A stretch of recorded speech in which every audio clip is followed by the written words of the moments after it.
Moscou a changé de ton.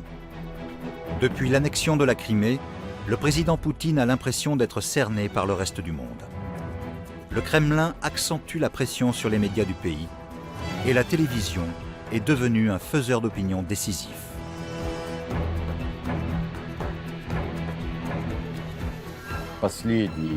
Depuis un an ou deux, la télévision et de nombreux médias russes se sont transformés en instruments de propagande. Le peuple a eu accès au confort matériel, mais surtout on lui a donné la fierté qu'il attendait. Tel est l'enjeu de la propagande, et c'est très efficace. La guerre est déclarée par caméra de télévision interposée.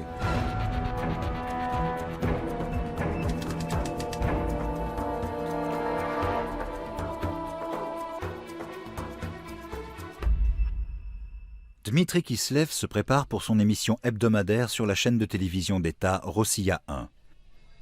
Il est considéré en Occident comme étant le chef de la propagande du Kremlin. Son nom figure sur la liste des sanctions de l'Union européenne à l'encontre de personnalités russes. Kiselev est vice-président de la chaîne Rossiya, proche du Kremlin, ainsi que directeur général de l'agence étatique de propagande Bonjour Russie, destinée à l'étranger. Sa mission principale depuis plus d'un an, donner une vision russe du conflit en Ukraine. L'angle de vue russe s'exprime déjà à travers le choix des mots. Dans le langage de la propagande, le sud de l'Ukraine s'appelle Nouvelle-Russie et l'est, Donbass.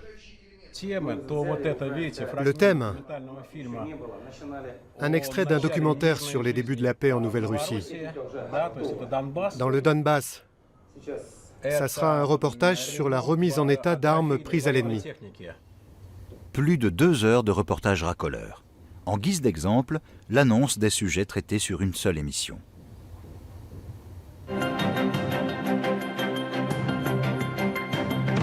Les principaux suspects du meurtre de Boris Nemtsov sont derrière les barreaux. Qu'est-ce qu'on en conclut? Les nouvelles de la semaine, je suis Dmitri Kiselev, bonsoir, voici les titres. Pour les enquêteurs, il ne fait plus aucun doute qu'on a mis la main sur les meurtriers de Nemtsov. Les débris sont encore éparpillés en attendant d'être rassemblés. Dans la commission d'enquête, tout le monde se tait. Qu'y a-t-il à cacher? Pourquoi Kiev peut-elle bloquer l'accès à l'information sur la tragédie? Quelle arme Kasparov représente-t-il pour Kiev? Quels sont les intérêts des Américains en Ukraine? Le monde entier le sait, chaque fois que les forces armées américaines interviennent, c'est le malheur annoncé. Acrobatie sur les routes militaires de Nouvelle-Russie. L'armée ukrainienne a essayé de détruire ce pont. Un reportage du journaliste Alexander Rogatkin sur la vie après la guerre, telle qu'elle est vraiment. Les crimes ne resteront pas impunis. Le gouverneur de Sakhalin et plusieurs de ses conseillers ont été interpellés pour corruption à grande échelle. Lors des perquisitions sur la presqu'île, 1 milliard de roubles en espèces a été saisi. 36 millions de roubles. Des pots de vin. Où et pourquoi nos forces aériennes stratégiques patrouillent-elles? Nous ne violons la souveraineté d'aucun pays. Pourquoi cela met-il les nerfs de l'OTAN à vif? Notre caméra est à bord. J'emprunte cet escalier pour monter dans la cabine d'équipage.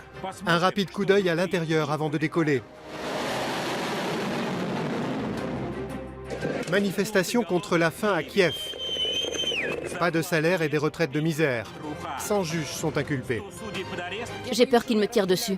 Nettoyage ethnique de Mariupol et militarisation totale.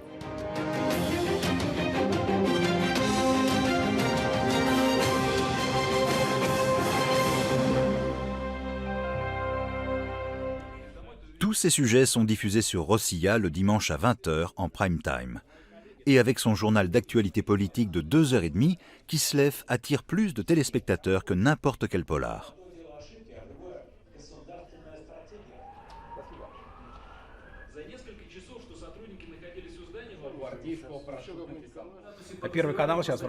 Sur la première chaîne, Первый канал, on passe un film soviétique très populaire en Russie. Moscou ne croit pas aux larmes. Il est diffusé en même temps que notre émission. Les téléspectateurs ont donc le choix entre 2 programmes. Mais notre talk show reste quand même en tête des audiences. On fait grosso modo 20% en moyenne. C'est une audience record. Ce chiffre d'audience record s'explique aussi par le fait que Kiselev ne peut tenir ses informations que du Kremlin. La télévision d'État Rossiya a refusé de nous vendre les images qui suivent. C'est pourquoi nous utilisons des images de la chaîne diffusées sur Internet. Les voici dans une traduction rigoureuse et en intégralité. Les Américains ont dit qu'ils voulaient geler les préparatifs du G8 qui devait se tenir au mois de juillet à Sotchi. Genre, on boycotte la Russie qui n'a désormais plus voix au chapitre.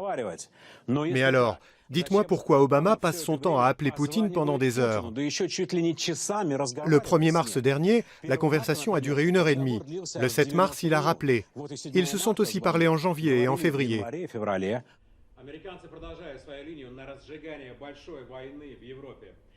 Quand et combien de temps Poutine et Obama se sont parlé au téléphone, Kislev ne peut le savoir que grâce à des sources bien informées provenant du Kremlin. Or, il ne s'agit pas seulement d'appels téléphoniques, mais aussi de prétendus codes de popularité, alternant avec des menaces prononcées sans ambages.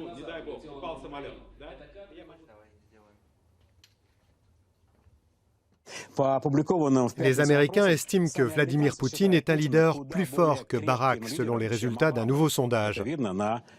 Pour preuve, ces diagrammes. La Russie est le seul pays du monde à pouvoir transformer les États-Unis en cendres radioactives. Réduire les États-Unis en cendres radioactives. Des paroles qui pèsent lourd et qui sont suivies de graphiques détaillés quant au scénario de guerre envisageable. Même si tous nos postes de commandement étaient neutralisés à la suite d'une attaque nucléaire de l'ennemi, notre système sans faille serait en mesure de lancer automatiquement nos missiles stratégiques dans la bonne direction. La télévision d'État soviétique avait autrefois son siège à Moscou dans le quartier de Ostankino. Il a été repris de nos jours par la chaîne de Gazprom, fidèle au Kremlin, ainsi que par la principale chaîne d'État, Первый Canal. Pour les commentaires martiaux, c'est l'émission Adnako de Mikhail Leontiev qui s'en charge. Odnako, bonjour. L'Europe redoute la guerre, c'est incontestable. Depuis que les Européens ont appris que les Américains envisageaient de fournir des armes à l'Ukraine, les relents des incendies de Donetsk titillent désagréablement leurs narines. Au cas où la diplomatie échouerait à résoudre la crise ukrainienne, j'ai demandé à mon état-major d'étudier d'autres pistes, afin de dissuader M. Poutine de mener ses plans à bien. L'éventualité d'une aide militaire n'est qu'une hypothèse parmi d'autres. Ma décision n'est pas encore prise. Amitié, haine, tout cela n'a ni queue ni tête. La vraie question, c'est combien de temps un missile interplanétaire met pour atteindre sa cible. Et si on arrive à réduire ce temps, le danger est réel, et il faut y faire face. Cette logique implacable et sans détour doit être intégrée par tous les libéraux, jusqu'au dernier. Les vociférations va-t-en-guerre des experts en propagande ont de quoi faire cauchemarder certains. C'est le cas de Slava Taroshchina, critique de télévision.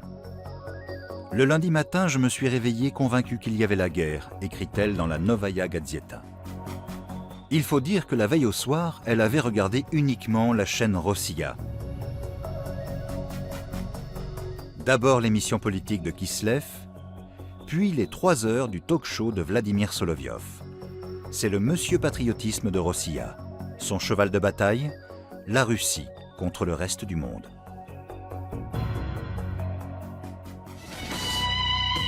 Bonsoir. Vous êtes en direct avec Vladimir Solovyov. Bienvenue dans le débat télévisé Duel.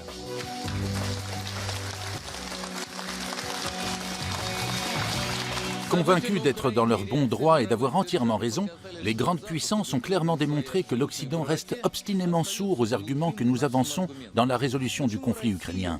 En vertu de quoi refuse-t-on à la Russie le droit d'avoir ses idées et de suivre sa voie? Sa voie, parlons-en justement. Qu'est-ce qui fait sa spécificité? Est-il bien normal qu'en cherchant simplement à protéger nos intérêts nationaux et nos traditions, nous nous retrouvions confrontés au dilemme suivant: être les alliés de l'Occident ou nous retrouver coupés du reste du monde?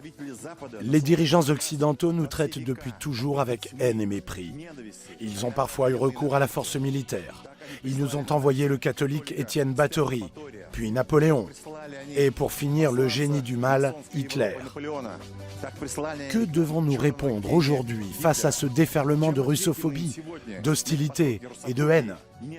Nous leur répondons par la floraison des jardins de Crimée.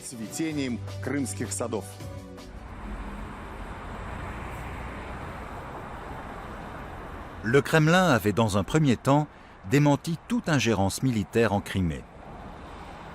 Plus question de ça aujourd'hui. Au contraire.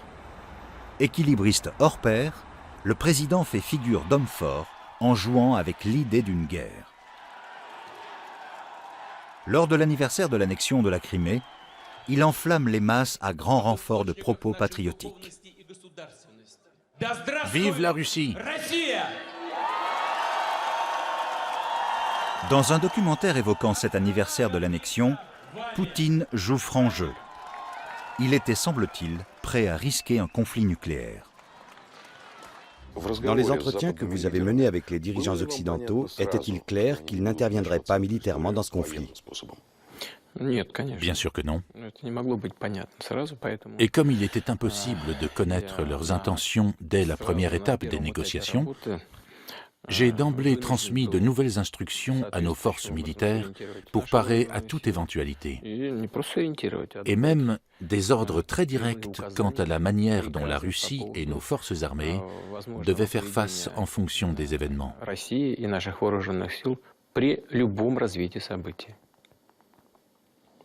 Devons-nous comprendre que nous sommes prêts à utiliser l'arme nucléaire? Nous étions prêts. Le discours sur la dictature du prolétariat a cédé la place à celui sur l'identité russe, les traditions nationales et les valeurs familiales. Tous ceux qui pensent autrement, voire expriment leurs différences, sont fort mal vus.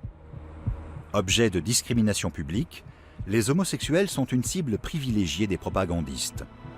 Par exemple, dans le cadre de l'émission « Le cours de l'histoire ».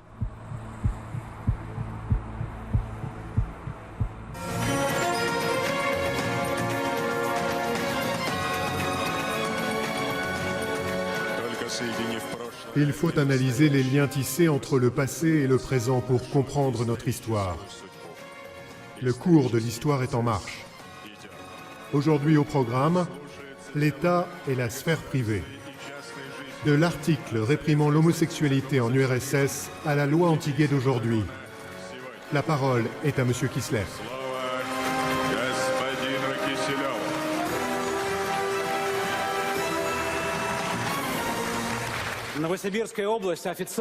L'oblast de Novosibirsk a officiellement demandé à la Douma de faire passer une loi pour sanctionner la propagande gay auprès de mineurs par de lourdes amendes, allant de 4 000 à 5 000 roubles.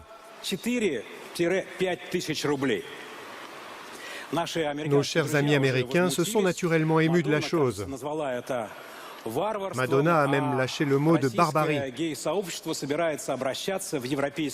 Les porte-paroles des homosexuels ont saisi la Cour des droits de l'homme pour défendre leurs droits. Tout cela ne me fait ni chaud ni froid. J'ai même envie de dire que la sanction à l'encontre des gays qui se livrent à ce type de propagande devant des mineurs est bien en deçà de ce qu'elle devrait être. Ces gens-là, il faudrait qu'on leur interdise de donner leur sperme ou leur sang. S'ils meurent dans un accident de la route, que leur cœur soit enterré ou brûlé. En tout cas, qu'ils soient rendus inutilisables pour redonner la vie à un autre corps.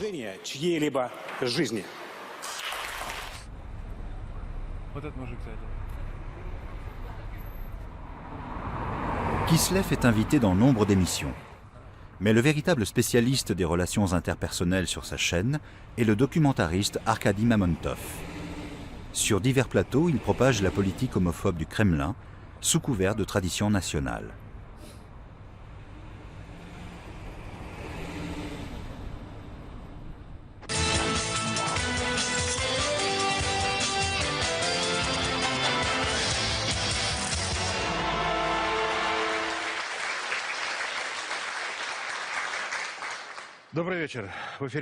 Bonsoir à vous qui suivez le programme Grand Reporter. Notre thème du jour, les homosexuels sont-ils une menace pour la Russie, dans la mesure où ils cherchent à s'infiltrer dans la société et à lancer un mouvement de protestation contre nous, les Russes, qui soi-disant méprisons leurs droits.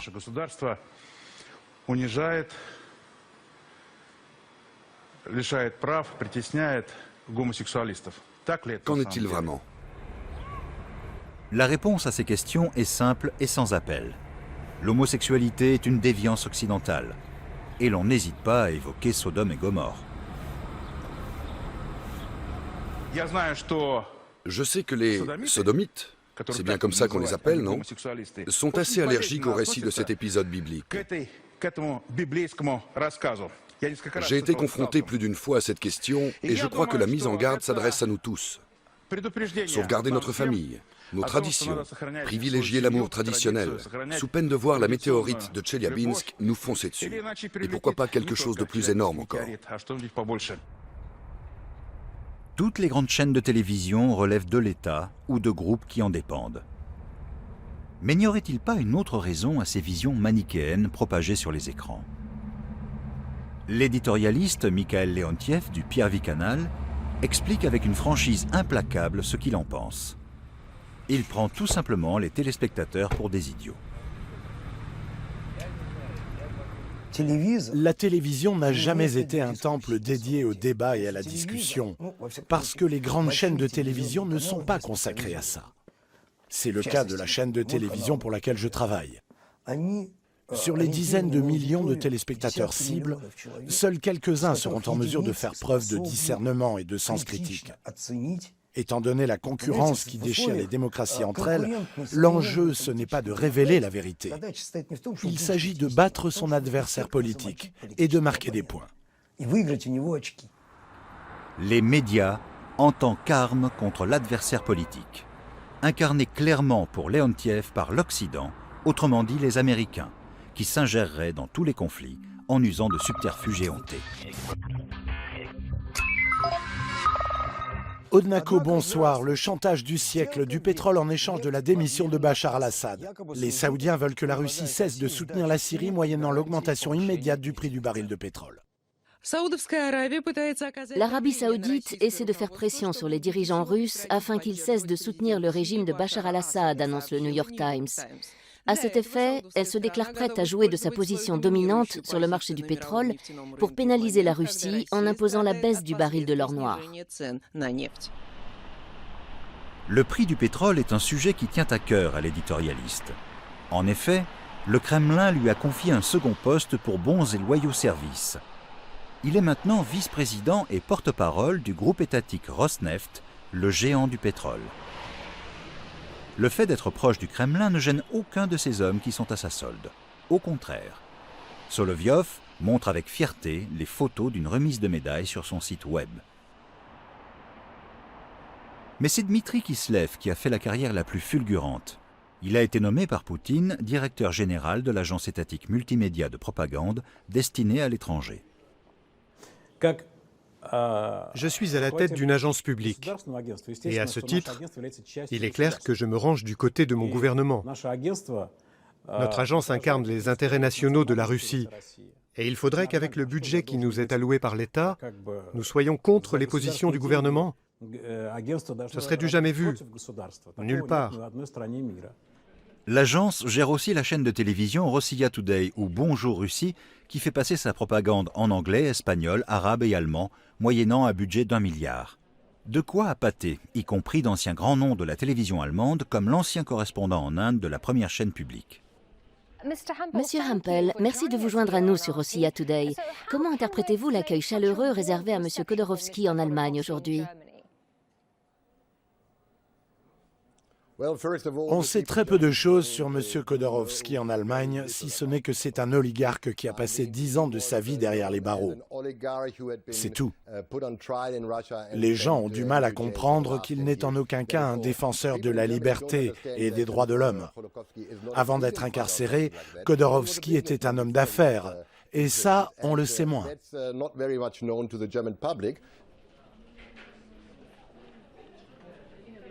Sur l'antenne en direction du monde germanophone, un ancien présentateur de la chaîne allemande régionale MDR va jusqu'à dire que ce sont les gouvernements occidentaux qui tirent les ficelles du terrorisme international.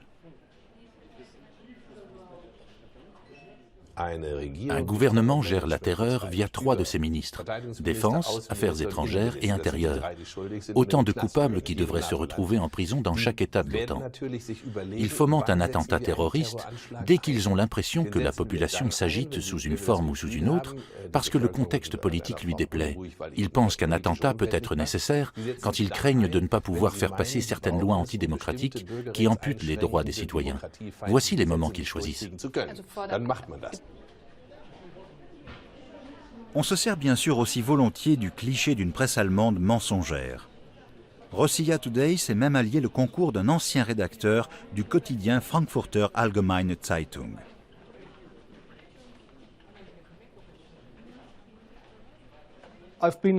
Je suis journaliste depuis 25 ans et dans ma formation, j'ai été entraîné à mentir, induire le public en erreur au lieu de lui dire la vérité.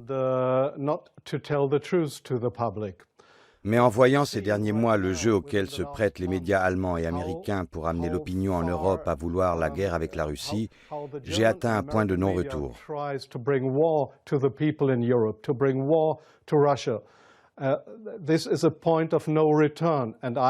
Aujourd'hui, je veux me lever et dire que j'ai eu tort d'agir ainsi dans le passé. À savoir, manipuler les gens et participer à la propagande russophobe à grande échelle. Je condamne fermement ce qu'ont fait et continuent à faire mes confrères journalistes.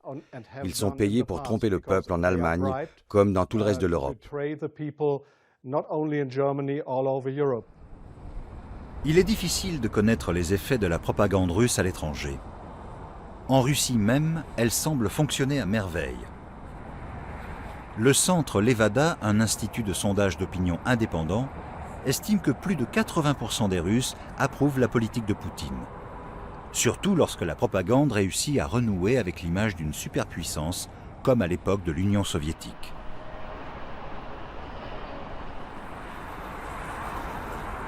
La Komsomolskaya Pravda s'est spécialisée dans les états d'âme de l'Homo Sovieticus. Ce journal très populaire fait encore figurer à côté de son titre les distinctions décernées à l'époque de l'URSS. Cet organe des jeunesses communistes d'antan est devenu le premier tabloïd russe. La Komsomolskaya Pravda sort aussi en Ouzbékistan, au Kazakhstan et au Bélarus. Il en existe même une édition régionale en Ukraine. Avec plus de 800 000 exemplaires quotidiens, c'est le plus gros tirage pour les territoires correspondant à l'ex-URSS.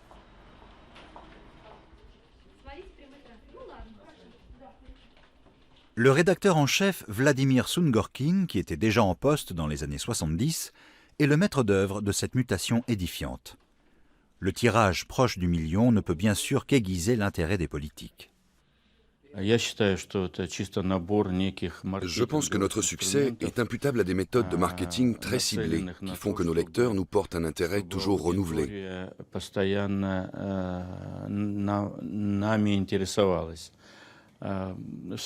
Nous avons repris à notre compte beaucoup de choses de la presse populaire occidentale. J'ai plus d'une fois participé aux séances de planification du tabloïd allemand Bild. Et dès la fin de l'ère soviétique, nous avons commencé à nous intéresser aux structures des rédactions. Nous avons adopté le meilleur de ce que nous avons observé aux 4 coins du monde pour notre plus grand succès.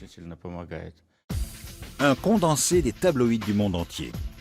Cela donne de gros titres racoleurs du genre « La petite amie de Nemtsov refuse de se soumettre au détecteur de mensonges » ou « Edward Snowden était caché dans le bunker de Khrouchtchev » ou « Moscovite, n'ayez pas peur, vous pouvez boire l'eau du robinet, l'eau minérale n'est pas meilleure.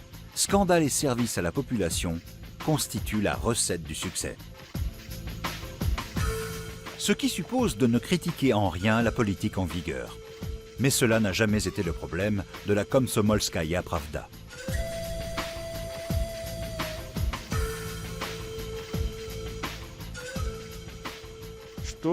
Que s'est-il passé sous Poutine ? De toute évidence, il a su tirer les conclusions qui s'imposaient de l'histoire récente du pays.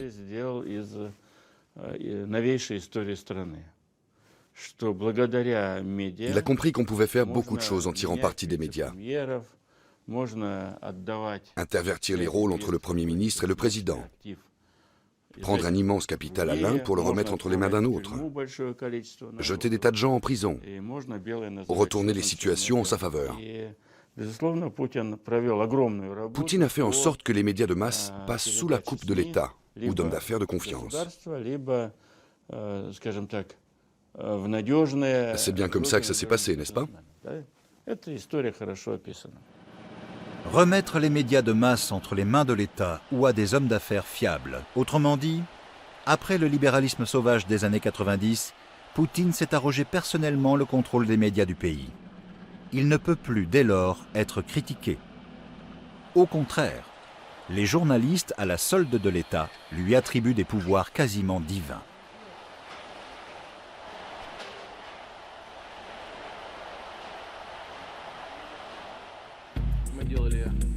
Le culte de la personnalité autour du président revêt des aspects grotesques. Non seulement il conduit le pays vers un avenir radieux, mais il joue de surcroît du piano. Pratique le hockey sur glace, la plongée, le judo, l'équitation. Il est tour à tour sportif de haut niveau, homme fort proche de la nature ou testeur de voitures. Et s'il le faut, il se mue même en archéologue et réussit à découvrir sous l'œil de la caméra des artefacts rares.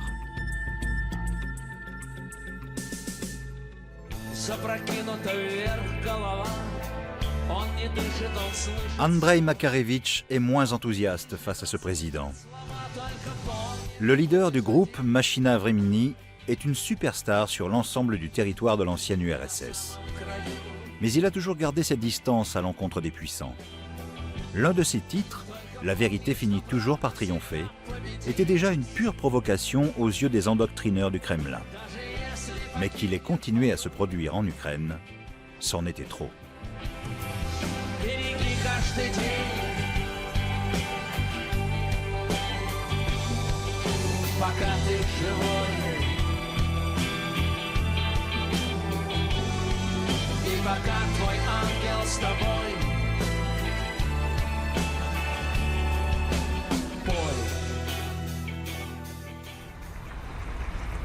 La chaîne NTV, proche de l'État, a lancé une campagne de grande envergure pour discréditer toutes les personnes en vue qui manifestent leur sympathie à l'Ukraine.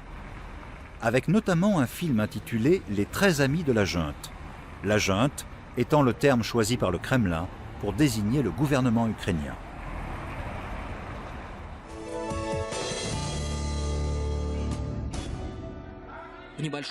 On joue à guichet fermé dans la petite salle de concert de Svetlogorsk. Sur la scène, l'interprète chante en solo à pleine voix.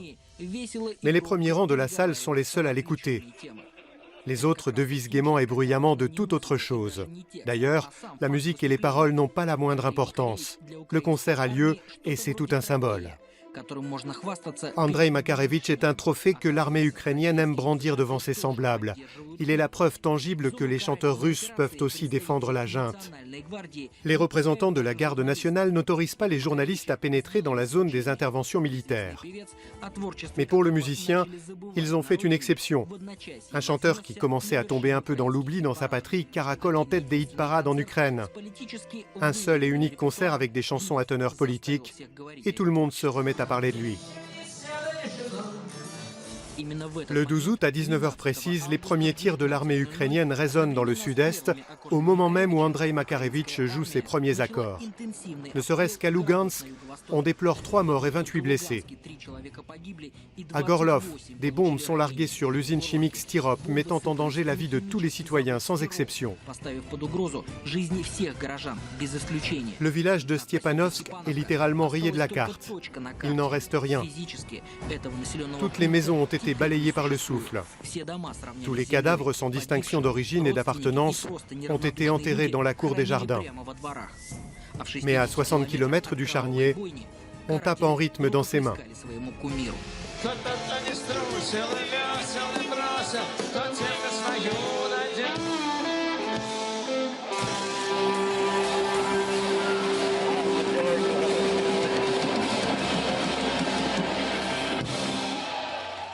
Je ne me suis pas amusé à compter les jours, mais on a bien passé 6 mois sans jouer le moindre concert. Des invitations, il y en a, des salles aussi, et les billets se vendent comme des petits pains. Mais on reçoit des appels à quelques jours du concert et une voix amie vous chuchote à l'oreille « À votre place, je laisserai tomber. Certains sont d'avis qu'il vaudrait mieux s'abstenir. » C'est comme ça qu'on fait généralement en Russie. Vous voulez vivre ici et travailler en paix? Alors pourquoi vous créez-vous des difficultés? Ceux à qui on dit ça annulent tout aussi sec. Des photos de dollars semblent insinuer que le chanteur se serait rendu coupable de corruption.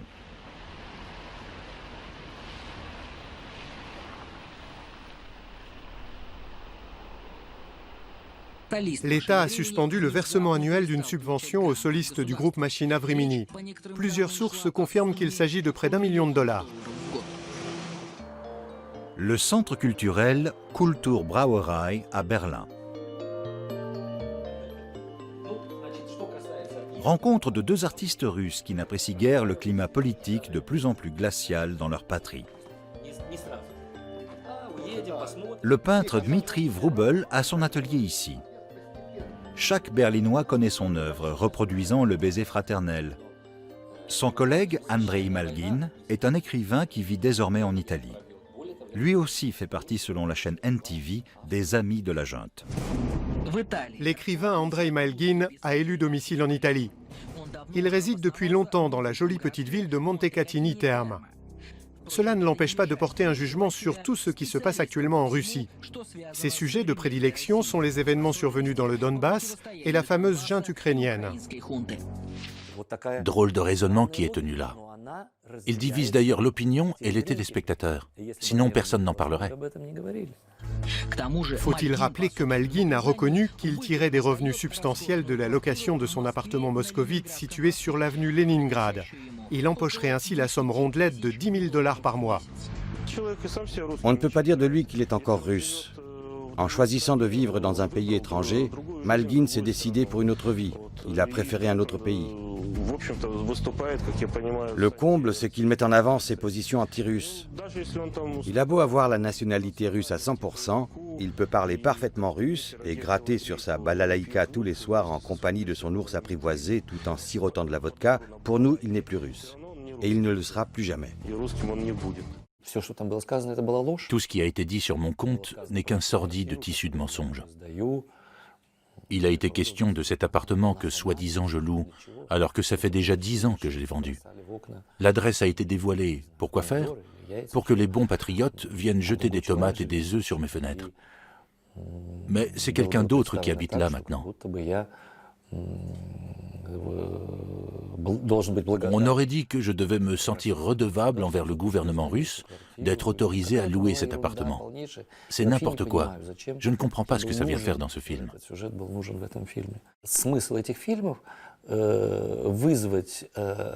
L'objectif de ces films, c'est d'attiser le rejet de certaines personnalités bien ciblées qui n'hésitent pas à s'exprimer en public. Pour ce faire, ils font des montages bidons qui ne manquent pas d'influencer le téléspectateur.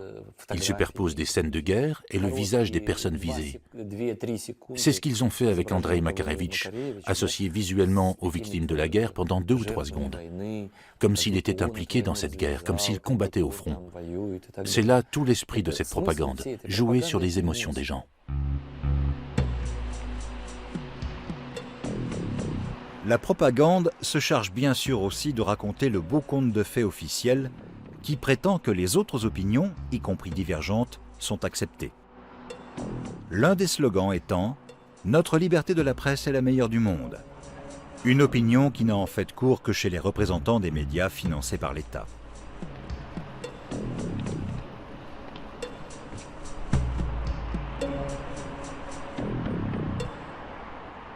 Plus que dans tout autre pays au monde, la presse russe reflète un large éventail d'opinions.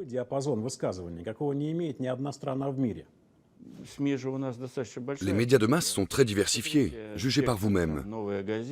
Novaya Gazeta, Echo Moskvy, ils sont connus. Novaya Gazeta, Echo Moskvy, Dost s'attaquent sans complaisance au régime en place, sans subir les moindres restrictions.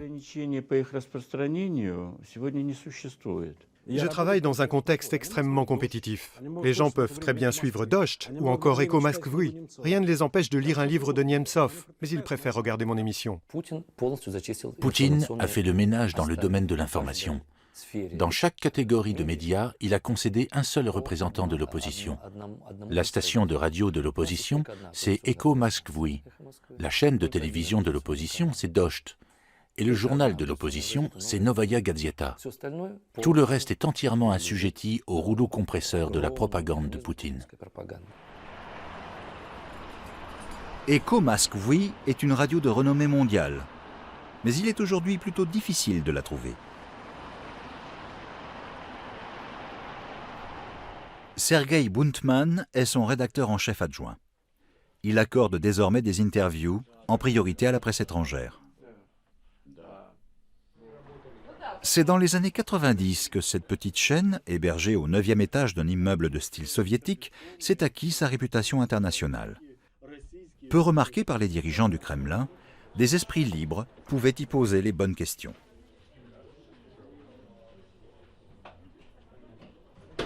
Une visite à Eko Moskvy était donc un rendez-vous incontournable pour les décideurs politiques occidentaux en visite à Moscou. Mais la chaîne ne peut plus être aujourd'hui une preuve de la liberté de la presse. On peut nous évincer des ondes à tout moment et fermer tout bonnement la station. La question n'est pas tant de savoir si nous redoutons cette éventualité ou pas. Il s'agit de gérer cette situation. Notre travail ne doit pas être affecté par la peur qu'on ferme notre station ou qu'on se retrouve au chômage. Il me semble que le fait de modifier la nature de notre profession serait encore pire que de ne plus pouvoir l'exercer et pire aussi que de se sentir constamment sous pression. Passer de l'activité de journaliste à celle d'expert en relations publiques et de propagandiste est la chose la plus terrible. Voici le logo de la seule chaîne de télévision un tant soit peu indépendante de Moscou. Mais l'Optimistic Channel n'a guère de raison d'être optimiste et prouve tout aussi peu l'existence d'une liberté de la presse que Eko Moskvy.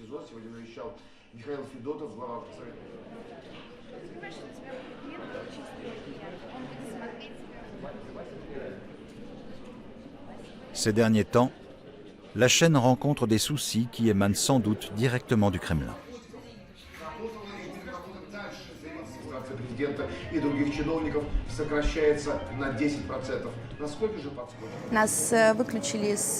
On nous a évincés des 4 plus grandes chaînes câblées. À cause de ça, nous avons perdu 80% de notre audience du jour au lendemain et 80% de nos revenus publicitaires par la même occasion. C'est dur de tenir sur le plan économique. Ils ne voulaient surtout pas nous rayer purement et simplement du paysage audiovisuel pour des raisons politiques évidentes. Ça, c'est clair.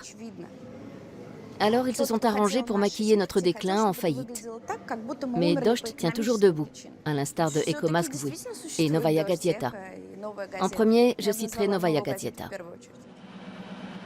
Novaya Gazeta est aussi la première en ligne de mire des agents de la propagande du Kremlin. Cette édition annonçant l'assassinat de Boris Nemtsov fait déjà date dans l'histoire, car depuis mai 2015, le journal est en difficulté.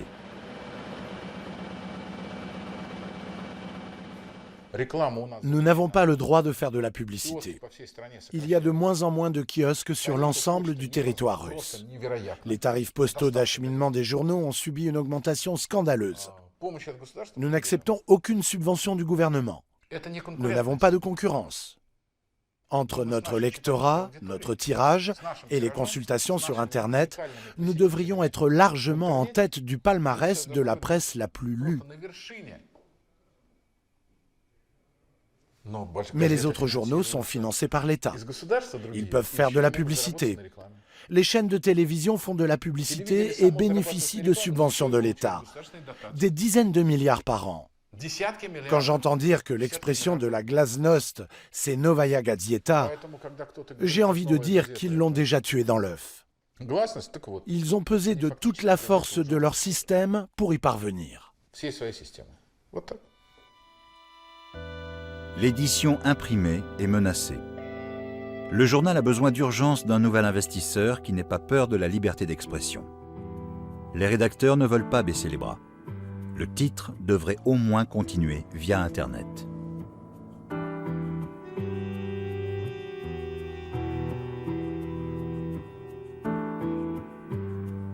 Affichée sur le mur, la phrase « Je n'ai pas peur ».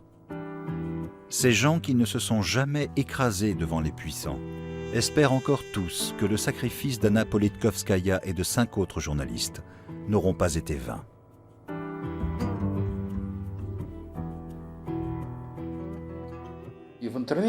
La bataille idéologique et la propagande se déchaînent aussi sur le net, où fleurissent ce qu'on appelle en jargon informatique des trolls, mais des trolls du Kremlin.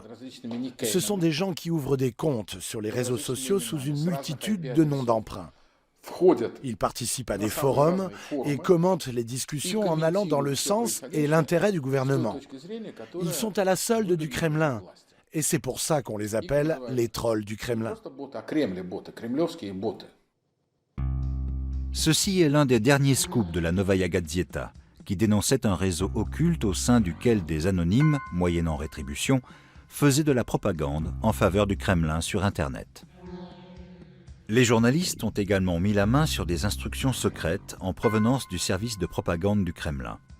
Par exemple, la consigne numéro 4. Nous critiquons les politiques occidentaux pour leur ingérence dans les affaires intérieures de la Russie. Ils prennent pour prétexte l'assassinat de Nemtsov pour faire pression sur la Fédération de Russie. Des centaines de pseudos de ces trolls pilotés par le Kremlin ont été publiés par le journal, 181 en une seule édition. Certaines de ces personnes sont toujours actives.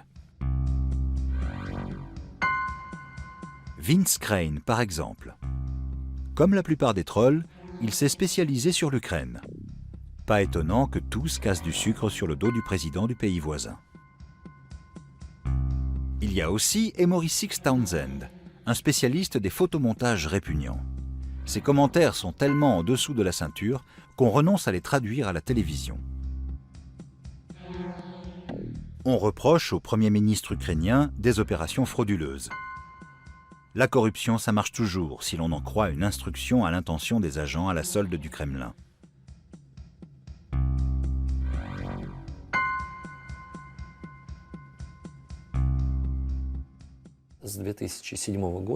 Depuis 2007, ils ont mis en place leurs blogueurs qui se sont efforcés d'être populaires en distillant des commentaires sur le réseau, y compris en langues étrangères, notamment sur des sites allemands, anglais et américains. Il suffit qu'un article paraisse sur la toile pour qu'aussitôt une pléiade de trolls fasse irruption dans la discussion. Avant, il arrivait que la langue ne suive pas, mais entre-temps, ils ont appris à manier les langues étrangères avec aisance. L'assassinat de Boris Nemtsov a pendant une brève période ébranlé le pays. Certains refusent désormais de se laisser intimider. Les monceaux de fleurs ne cessent de grossir, plus d'1 mètre de haut. Ils sont des milliers à dire adieu à l'opposant le plus notoire de Poutine. Ils sont nombreux à se souvenir de la mise en garde de Nemtsov, redoutant le moment où les derniers opposants au pouvoir seraient réduits au silence.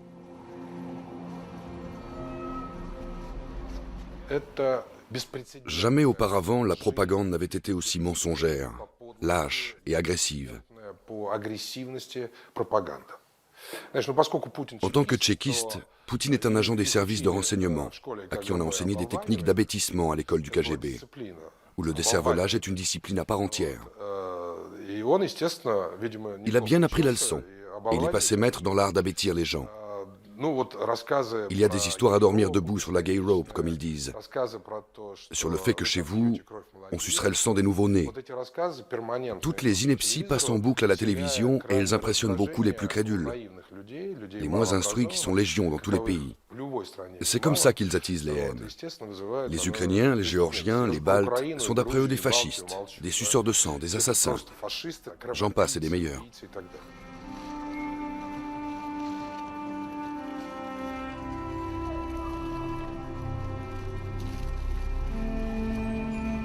Vous êtes morts pour nous, nous n'en étions pas dignes. La mort de Nemtsov a détruit chez beaucoup de gens l'espoir de faire changer les choses juste en présentant des arguments. En ces temps de guerre, la raison et la tolérance sont toujours dans le camp des perdants. C'est la haine qui remplace les arguments. Depuis la mort de Boris Nemtsov, plus rien n'est comme avant en Russie. Mais nous voyons aussi comment on en est arrivé là. Ces derniers mois, la situation s'est beaucoup détériorée ici. Je dirais même ces dernières années. Elle s'est particulièrement aggravée depuis les événements en Ukraine et le début de la guerre. Et il y a ce refoulement constant de la haine en Russie.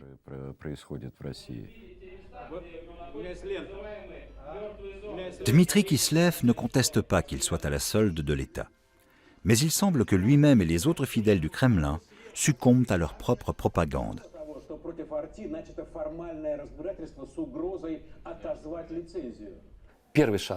La première étape, c'est le patriotisme. La deuxième, c'est l'impérialisme à la manière russe. Et la troisième, c'est déjà le fascisme.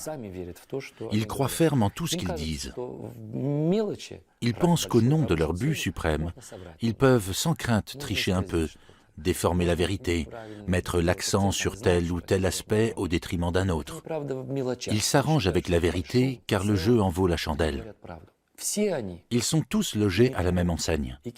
Que ce soit Mitkov, Kiselev, Mamontov, tous nos principaux propagandistes sont convaincus que les États-Unis font la guerre à la Russie sur le sol ukrainien. Ils sont également persuadés que ce sont les Américains qui ont monté de toutes pièces le coup d'État de Maïdan, moyennant finance.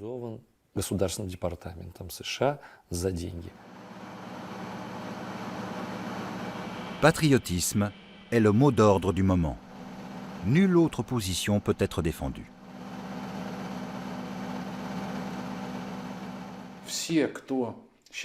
Tous ceux qui s'expriment en faveur de la normalisation des relations entre l'Ukraine et la Russie et qui voudraient voir se consolider leur alliance culturelle au lieu d'assister à des échanges de coups de feu sont immédiatement stigmatisés et traités d'ennemis de la patrie. Cela est un crime. Un crime perpétré par les médias de masse contre leur propre pays.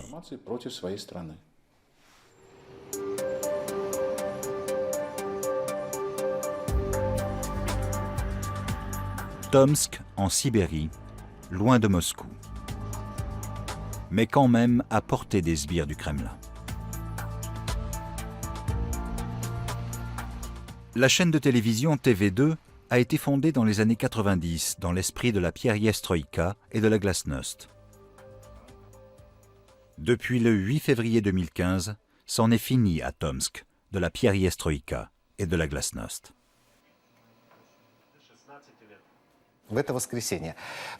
En ce dimanche 8 février, notre dernier jour d'antenne, nous voulons vous parler de nous. Où nous avons travaillé, comment nous avons travaillé et pourquoi nous aimons notre ville. Allumez votre téléviseur à 19h. Et comme toujours, veillez les uns sur les autres. Rendez-vous dimanche prochain.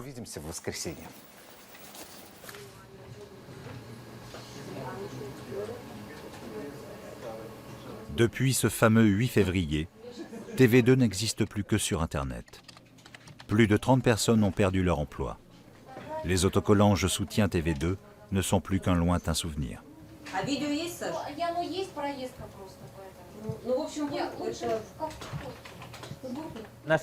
Notre ligne éditoriale n'a pas plu au pouvoir. Et elle leur a plu de moins en moins au fil du temps d'ailleurs. À un moment donné, les divergences de point de vue entre nos principes et les attentes des puissants vis-à-vis des médias sont devenues si fortes que nous n'avons plus été en mesure de poursuivre notre activité. Le problème a été résolu en fermant la chaîne.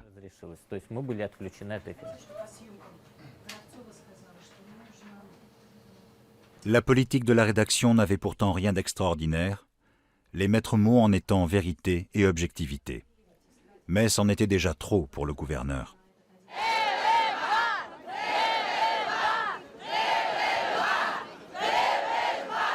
Les habitants de Tomsk voient apparemment les choses autrement. Ils sont descendus par milliers dans la rue pour défendre leur chaîne TV2.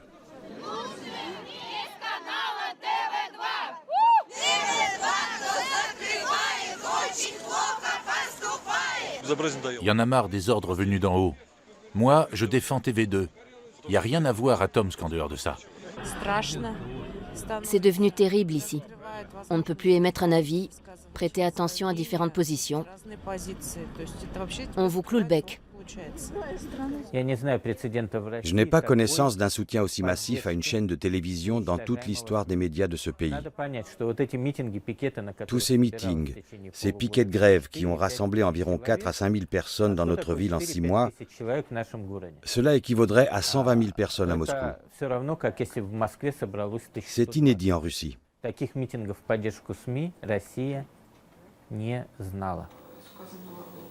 Mais ces manifestations n'ont servi à rien. Il est plus facile de gouverner sans être contredit par les médias. Et le travail de journaliste est de plus en plus difficile pour ceux qui défendent encore leur éthique professionnelle. Je fais ce métier depuis presque 30 ans. Et j'ai débuté lorsqu'il y avait encore la censure en Union soviétique. À l'époque, le journaliste devait soumettre son papier au censeur, qui, après en avoir pris connaissance, décidait de donner le feu vert ou non. Même quand il ne s'agissait que d'un petit commentaire annexe de rien du tout, le censeur avait droit de veto.